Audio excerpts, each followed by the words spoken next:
Hi, my name is Phil Anderson, and I'm running for United States Senate to represent Wisconsin. Tonight I'm shooting this video from the beautiful Little League / Juniors League facility in Verona. Now, we live in Fitchburg, but we're in the Verona School District, so we play Little League and Juniors. My son's 15 now, playing Junior League in Verona. And this is our last year here, so he's been playing here for 7 years. It's been fantastic every single year. And the beautiful thing about this facility and this organization is that it was all put together by volunteers. Originally, when this facility came together, Little League people got together and they got the land. Actually got a good deal from the city of Verona, which whether or not the city should have owned this land in the first place is an open question, of course, as a libertarian. But they managed to acquire the land. But they put together all of the fields and the beautiful brick concession stand from the donations and from people working together, businesses making contributions, a wonderful cooperation.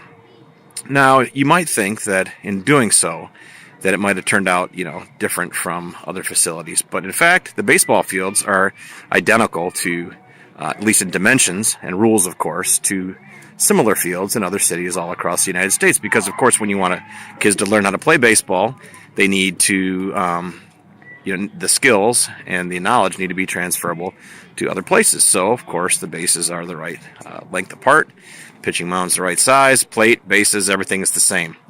And it occurred to me as well, as I was thinking about this, that's kind of like how the roads would get built and other things would get built in a more libertarian society.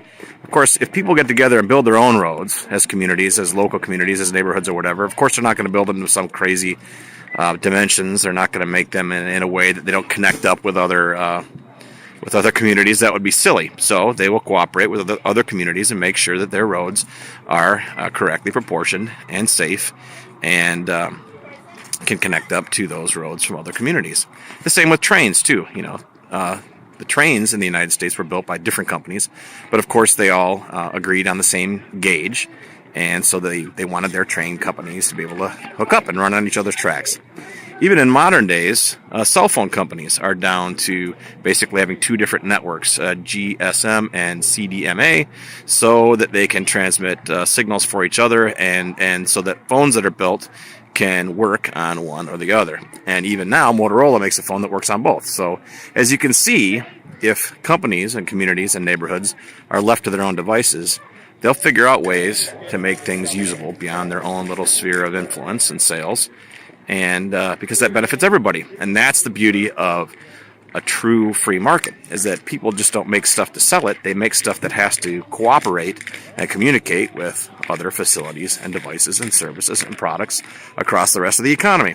Just like how kids who learn how to play baseball at the Verona Little League facility will also be able to play the same baseball at other places, because that's the goal. Not only to achieve the skill, build it yourself, etc., but also to be able to transfer that skill to other places. So that's all I have for tonight. An example of how people working together can build something that's useful for here and done with very little government involvement, but also conform in a way so that kids, what they learn here, can be transferred to other places and be used in other places. And it's freezing cold out here tonight because for some reason it's only like 30-something degrees in April, which kind of stinks. So I will talk to you again tomorrow night. Thanks.